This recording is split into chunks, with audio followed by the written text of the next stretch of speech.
31 मार्च 2026 दिन मंगलवार को औरंगाबाद से डेहरी लौटने के क्रम में सांसद मनोज तिवारी डेहरी में किए प्रेस कॉन्फ्रेंस के दौरान उन्होंने आरओबी पुल के बारे में क्या कहा। नीतीश कुमार के बेटे निशांत कुमार को राजनीतिक पार्टी में एंट्री पर उन्होंने कहा कि माता पिता बेटा बेटी को परिवारवाद कहते हैं, ये कोई परिवारवाद नहीं है। साथ ही यूजीसी पर उन्होंने कहा कि सरकार जो भी फैसला लेगी सर्वहित में करेगी और सरकार ने सवर्णों को भी आरक्षण देने का कार्य किया है। और उन्होंने क्या कहा, बने रहे इस वीडियो में और अपना राय दर्ज करें। साथ ही इस तरह के तमाम खबरों देखने के लिए यूट्यूब चैनल को सब्सक्राइब कर बेल आइकन तो रोने लगी। धन्यवाद। नेल पॉलिश लगाया तो रोने लगी। उनको घर से उठा करके बंदूक थमाया गया और किसी ने उनके पक्ष में बात नहीं।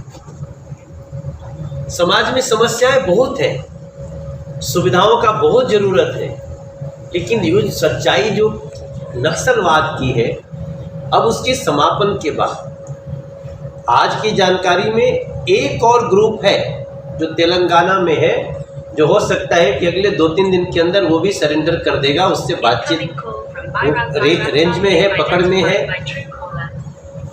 और मैं दूसरे लोगों से हम एक बिहारी भैला के नाते भी, एक पुराना शाहबाद जिला के भैले के नाते भी हम प्रार्थना सांसद के नाते तो करते बानी कि जेकरे मन में भी विद्रोह बा, बंदूक कोनो चीज के रास्ता नहीं हो सकेला। बंदूक उठावल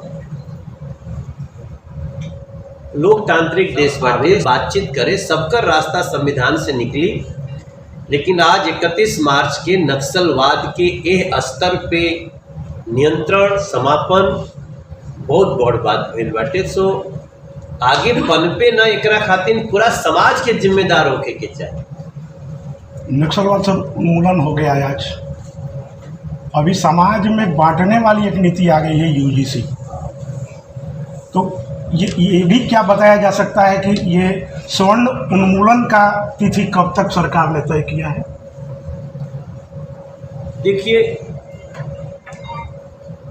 ये जो यूजीसी का नॉर्म्स बना था, पहले तो आप याद रखें कि ये संसद का बनाया कानून नहीं है जिस पे इतना हीट किया जा रहा है लोगों को। ये एक डिपार्टमेंट ने अपना नॉर्म्स बनाया और डिपार्टमेंट का नॉर्म्स बनता है तो ख़त्म भी हो जाता है। जिस दिन सुप्रीम कोर्ट ने उस पर रोक लगाई, सरकार वहीं खड़ी थी। सरकार का भी स्टेटमेंट था कि हम इसकी समीक्षा कर लेते हैं। और हम भी इस बात के पक्षधर हैं कि बिल्कुल सबको समान दृष्टि से देखा जाना चाहिए। हमारे देश के किसी नागरिक को उसके जात, धर्म या लिंग के आधार पे भेदभाव नहीं होना चाहिए। और मैं आपको विश्वास दिलाता हूं कि नहीं होगा। लेकिन जिन लोगों को देश में आग लगाना है वो तो इसके बाद भी करेंगे। सुप्रीम कोर्ट ने रोक लगाया, धन्यवाद। हम सुप्रीम कोर्ट का सांसद होने के नाते भी धन्यवाद करते हैं। और हमें पूरा विश्वास के साथ आपको कह सकते हैं कि जिस दिन सरकार की समीक्षा आएगी, सबको समान रूप से हक देने वाला ही समीक्षा। सर, एक सवाल है, इसके लिए किसी को भी, मैं बहुत जगह देखता हूँ, मुझे थोड़ा सा इस बात का दुख होता है कि अब किस बात का विरोध। अब आप मांग करिए। अभी विरोध तो तब होता है जब कोई नियम लागू हो जाए।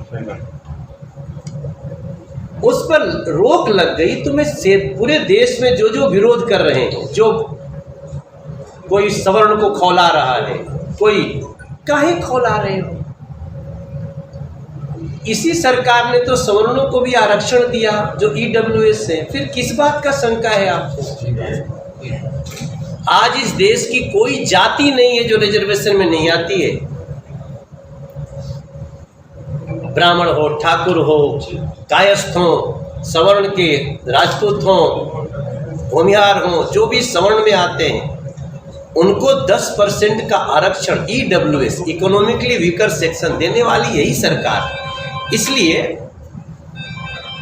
आप सबको शायद जानकारी होगी जिस कमेटी से ये मामला निकल के आया, उस कमेटी के हेड दिग्विजय सिंह जी, कांग्रेस के नेता। लेकिन ये भी बात उठेगी कि भाई उसमें भाजपा के भी सांसद थे, 16 लोग, तो उसमें उसी को तो हम समीक्षा के लिए लेके आए। और मेरी एक ही प्रार्थना है देश के सभी सवर्णों से और हर OBC से भी, SC ST से भी, हमें आपस में प्रेम बढ़ाना है, हमें खाई नहीं डालनी, वरना दुनिया तो खाई डालना ही चाहती है हमारे, लेकिन जो खाई डालती है वो अपने में खून बहा रहे हैं, मिसाइल बरस रही है उनके यहाँ। हमारे यहाँ होली मन रही है, उनके यहाँ गैस 4000 रुपये में हो गई, हमारे यहाँ आज भी गैस उतने में मिल रही है। उनके यहाँ डीजल पेट्रोल पे 15-15, 20-20 रुपया बढ़ गया। हमारा सारा बोझ सरकार ने ले लिया। आपको पता है ना, 10 रुपया एक्साइज ड्यूटी घटा दिया सरकार ने। तो मैं एक सांसद होने के नाते, प्रतिनिधि होने के नाते जनता का, हम बार बार प्रार्थना करेंगे, विरोध न करें, मांग करें। मांग और विरोध में बहुत अंतर है। आप मांग करें कि बिल्कुल बराबरी होनी चाहिए। इवन मैं भी मांग करता हूं कि बिल्कुल बराबरी, मतलब कि किसी के साथ भी अन्याय नहीं होना चाहिए, और ऐसा ही होगा, ऐसा कुछ मतलब इसका संकेत है कि समानता यानी समान कानून आएगा 100% भाई साहब। एक सवाल है, लगातार ये कयास लगाया जाता है, मांग होते रहनी चाहिए। मैं मीडिया के सामने बोल रहा हूँ, लेकिन विरोध तो जरूरी नहीं है, मांग कर। दूसरा एक सवाल है, लगातार ये कयास लगाया जाता है कि पवन सिंह को बीजेपी राज्यसभा भेजेगी, लेकिन वो तो हुआ नहीं। तो क्या बीजेपी पवन सिंह के लिए कुछ बेटर प्लान कर रही है, या फिर उसको स्टार्टिंग में यूज़ किया है चुनाव प्रचार के लिए? देखिए, बीजेपी कभी भी अपने कार्यकर्ता के हर प्रयास का स्मरण रखती है। पवन सिंह हमारा बड़ा नेता है। राज्यसभा तो आप जानते ही हैं, कभी कभी कई बार समीकरण होते हैं, लेकिन पवन सिंह को बहुत जल्दी उसका हक मिलेगा। विपक्ष का लोगों का सर कहना है कि भाजपा जो है पवन सिंह को यूज कर रही है। अब विपक्ष और क्या कही, ये कहे कि चाहिए वो करा विपक्ष जितना पंप मार सके मारे, लेकिन पवन हमारा नेता है, हमारा वो भारतीय जनता पार्टी का बहुत प्रमुख कार्यकर्ता है। उसने बहुत मेहनत किया पिछले चुनाव में, और उसको बहुत जल्दी उसको एक कार्यकर्ता को सम्मान मिलता है, वो मिलेगा। सर, विपक्ष का आरोप यह है कि पहले जो है जेडी वाले कहते थे कि परिवारवाद कर रहे हैं आरजेडी वाले, लेकिन अब आरजेडी वाले हमला कर रहे हैं कि नीतीश कुमार भी जो है वो परिवारवाद कर रहे हैं, अपने बेटे को उप मुख्यमंत्री एनडीए में भी सवाल बनाना चाह रहे हैं। भैया, जिनका रहते वो बड़े पदवा पर, उनको बाबुओ बड़े, उनको माइयो बड़ी, सब रहते परिवारवाद एक कहल जाला। नीतीश कुमार जी पर जो परिवारवाद का आरोप लगाएगा, वो मुझे लगता है कि अपने आप से झूठ बोल रहा है। बहुत बहुत धन्यवाद, फिर मिल जाइए। और कहल जाला ना कि कोशिश कैला से बहुत कुछ हो सकेला। तो ये जो फैक्ट्री रहे, जो भी आगे योजना बनता, भैया बहुत अच्छा कहानी, कुछ ना कुछ तो होके जना से ओकर आगे बढ़ो। इम्पोर्टेंट मुद्दा बाटे, हमहू एकरा के लेके चलाओ। और ये आरओबी जो बाटे पालीपुर के, एकरा पर तो हम कल रेल मंत्री से बात करब, ओकरा के यथाशीघ्र बनवावे के प्रयास करब। अब 3 साल से बंद है व्हाट्सएप।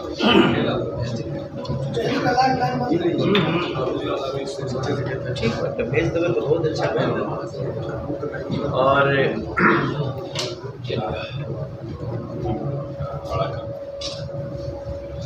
दूगो हमारे काम लायक बाटे, बाकी तेजिंगा के लोगों की बताई जरूर सर। ये उनके विधायक जी भी ये वाव सब कोई बहुत बार पिंच किलस की बात जरूर बोलिए। एक चीज की तरह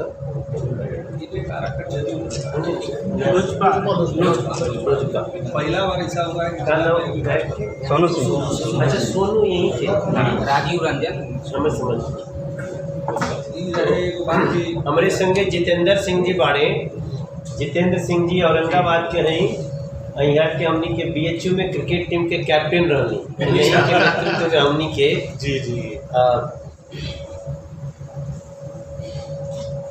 बहुत कुछ सीखे के मिलल। क्रिकेट टीम में भी हमने कहनी है BHU के नहीं के नेतृत्व में। संजय पांडे जी वैसे तो ये बाड़े समय SDPU बाड़े औरंगाबाद सदर, लेकिन हमने के संग ही पढ़ल बनी जा तो थोड़ा सा दोस्ताना में यहाँ तक आ गई ना प्रोटोकॉल के बाहर। तो अच्छा लगा रुआ सबसे मिल के। बाकी पार्टी के सब बानी जा, मीडिया के लोग रुआ सबके कुछ सवाल होते तो कर दी। एक सेकंड खाली एक बात खाली कह दें, क्योंकि बार में बहुत गाली सुनना ना करता। ऐजा वंदे भारत भैया 2 गुजरता है, एक बनारस से लेके बैजनाथ धाम जाता है और एक बनारस से खुल के रांची जाता है। दोनों में से कोई वंदे भारत देहरी रुकना नहीं है। बहुत दिन से लोगों का प्रयास है कि एक वंदे भारत देहरी भी होना चाहिए। नोट कर ली। अब हमने के बाद समाप्त। अब आप लोग जो राजधानी रुकेला ना? अच्छा, हमने के राजस्व में सबसे आगे बनी जाए, गया से लेके मुगल सराय के बीच में सबसे ज्यादा राजस्व डेहरी है जी। अब बावजूद उसके स्टॉपेज ट्रेन का हम लोग के पास नहीं है। एक कोई भी वंदे भारत रुकना चाहिए। वंदे भारत कहाँ रुकेला? मुगल सराय के मुगल सराय सासाराम, उसके बाद सीधे गया। एक कोई भी वंदे भारत। वैसे आप लोग तो खुद ही समझ सके नहीं जा, वंदे भारत मिशन ट्रेन के कोशिश ही बाटे कि कम से कम समय में दूरी तय होगी। तो ऑलरेडी एगो निश्चित बा, या तो यहाँ हो तो ससराम बंद हो जाए, ससराम बाटे ऊपर एक निश्चित डिस्टेंस पर एक ससराम रुकना चाहिए था, एक देहरी रुकना चाहिए। रेवेन्यू का भी मामला है सर, अगर दूरी पर रुके और रेवेन्यू ना मिले अब हटवा तो मालूम होगा कि रेलवे का चक्का बेचना पड़ जाएगा। थोड़ा सा किसी को एक आदमी अब हमारे फ्रेम में होटल वाले किसी थोड़ा फ्रेम में नहीं आए। सब ठीक है, हाँ थोड़ा बात करता नहीं। आइए, थोड़ा किनारे कीजिए। ठीक बाटे, तो रवा सब कुछ पूछे के बाद खास करके 1 मिनट करिए रोहित जी, हो गया रेडी है? चलिए हो जाएगा। सर, बिहार के मुख्यमंत्री नीतीश कुमार सर इस्तीफा दे रहे हैं, अगला मुख्यमंत्री किसको दे रहे हैं? 10 तारीख को पता चल जाएगा। अभी तो हम उसमें कुछ नहीं बता सकते क्योंकि हमारी एक लोकतांत्रिक प्रक्रिया है। तो अब अभी तो नीतीश कुमार जी का बिहार बहुत प्रशंसा कर रहा है, प्रशंसा होनी भी चाहिए। हम लोग के लिए बिहार की इमेज को और बिहार की परिस्थिति को क्या से क्या बनाने वाले हैं नीतीश कुमार जी। वो हमेशा हम लोग के बड़े भाई थे। मैं एक भारतीय जनता पार्टी का कार्यकर्ता होने के नाते और सांसद होने के नाते वो हमारे नेता थे, हैं और रहेंगे। बाकी तो एक दिन उम्र सबके आड़े आती है। उन्होंने एक जगह आकर के डिसीजन लिया कि हमें थोड़ा सा राज्यसभा में जाना है, तो वो भी हम लोग स्वागत कर रहे हैं। बाकी जो भी डिसीजन होगा दिल्ली के हमारे बिहार का, वो आप लोगों को किसी 10 तारीख को पता चल जाए। खास करके आज 31 मार्च है, नक्सल पूरे भारत में ख़त्म करने की बात कही है कि फिनिश हो गया, उसके क्या करेंगे? ये बहुत बड़ी बात है। आप देखिए, नक्सलवाद 20,000 लोगों की जान ले चुका है और आज 31 मार्च को हम डेहरी ऑन सोन में बैठे हैं और कल संसद में पूरी इस पे चर्चा हुई दिन भर, गृह मंत्री का जवाब हुआ।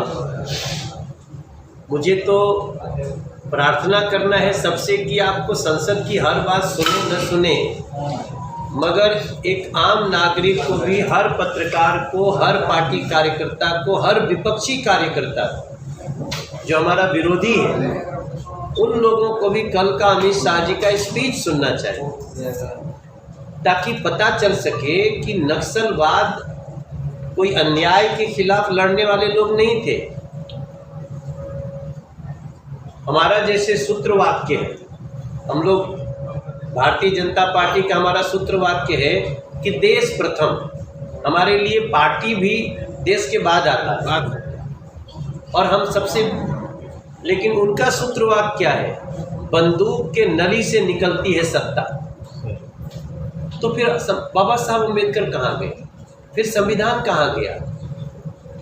और उन्हीं को कुछ लोग हमारे ही समाज में उनको छद्म रूप से समर्थन देते हैं। वो कई बार ऐसे विचारों के लोग हमारे चुनकर भी आ जाते हैं जो उनके शेडो है। तो कल इतनी बातें रखी हैं गृह मंत्री जी ने, और आज की डेट में जब मैं आपसे बात कर रहा हूँ, लगभग 4,500 नक्सली सरेंडर हुए, उनका पुनर्वास हो रहा है। लगभग 2,000 लोगों को गिरफ्तार किया गया, वो भाग रहे थे, फरार हो रहे थे, और लगभग 750 को न्यूट्रलाइज भी किया गया, क्योंकि वो बातचीत का रास्ता छोड़ के गोली चला रहे थे।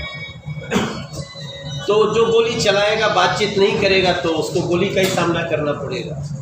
लेकिन आज जब हम आपसे बात कर रहे हैं, इस देश में कहा जाता था कि नक्सलवाद खत्म ही नहीं हो सकता,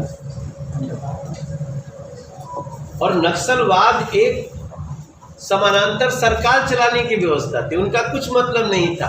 आज देखिए, कम से कम ऐसी जो 4,500 लोग सरेंडर